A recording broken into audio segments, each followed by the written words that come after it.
रेढ़ाखोल सहर भीमभोई कल्याण मंडप art of giving कार्यक्रम अनुष्ठित होइछि।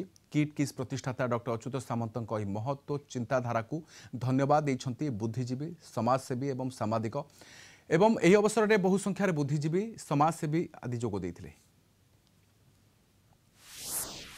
आर्ट ऑफ गिविंग अर्थ किछि आमे लोकमान को देबा एवं लोकमान को भल पाइबा।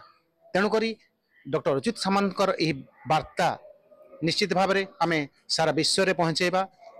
प्रथम करी आम रेढ़ाखोल माटी रे तांकर एही आर्ट ऑफ गिविंग डे पालन करा जायछि। आर्ट ऑफ गिविंग डे पालन कला रेढ़ाखोल रे एति आनंद खुशीर विषय कहीं अच्युत सामंत जे जने समाज सेवक always thinking for the poor people those for below poverty line.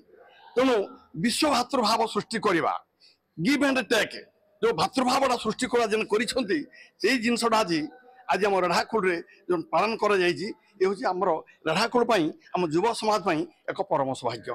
Redhakhol माने आज आमर अनुन्नत अंचल रे जाहो आर्ट गिविंग कार्यक्रम हेउथिबारु डॉक्टर अच्युत सामंत को आम रेढ़ाखोल तरफ एवं मो तरफ तांको स्वागत।